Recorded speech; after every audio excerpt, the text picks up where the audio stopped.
we missed a major thing on like a life and safety thing, which ended up being like a $10,000 hit on an $80,000 budget. That was a disaster. Right. How did that deal result? Like, what kind of experience was that deal? That deal was a disaster. We owned that deal for about 4 years. We sold it right about a year before COVID. I remember telling everybody, thank God we got out. The short answer to your question is the return. I remember calculating it and my buddy was sitting next to me. We started laughing. The return was 1.27%.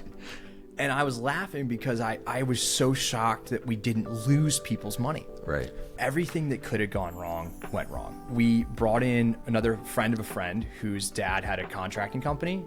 So we thought, hey, surely we can mitigate the construction risk. This is a building that needed a pretty heavy rehab. We put like $100,000 into it. And it was your classic over budget, over time disaster, right? And so me and my two roommates were bridging money into the deal to just survive, so we didn't have to foreclose.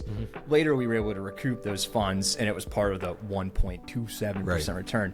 But you think about it from a structural perspective, we missed a major thing on a life and safety thing where we didn't understand that we had to rebuild the staircase off the back of the third floor, which ended up being a $10,000 hit on an $80,000 budget. That was a disaster. Right. So we're up there in the middle of the night, trying to do stuff ourselves. We had a sewer line blow up under the parking lot and we had to tear up the asphalt. And we're we can't afford a backhoe. So we literally found a friend whose dad had a construction company. We paid some guy cash on a Saturday to bring the backhoe and help us.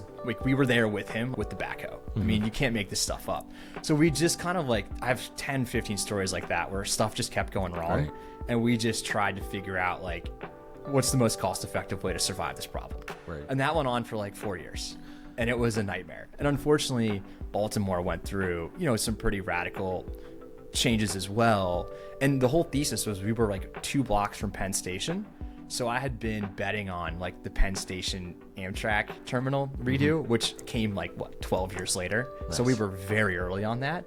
But, I think thinking about the investment life cycle, the thesis was that we were in the path of development. It was a multi-unit building so that there was a little bit more margin of error. And ultimately, it was all predicated on workforce housing. At that time, workforce housing, I'm not even sure that workforce housing was necessarily a term, and I have some old pitch decks that I made that, it was just that mid-market housing rent, below luxury, above low income. And for whatever reason, I think maybe just being a renter in a town like Harrisonburg, Virginia, and just being fascinated with apartments, the whole thesis to this day still remains that, people call it missing middle, people call it naturally occurring affordable housing. We've come up with a lot of words for it now, right? But I think we can all agree, as I'm sure you guys in your business, probably the bulk of your business entirely, is that kind of middle housing segment for the workforce housing renter.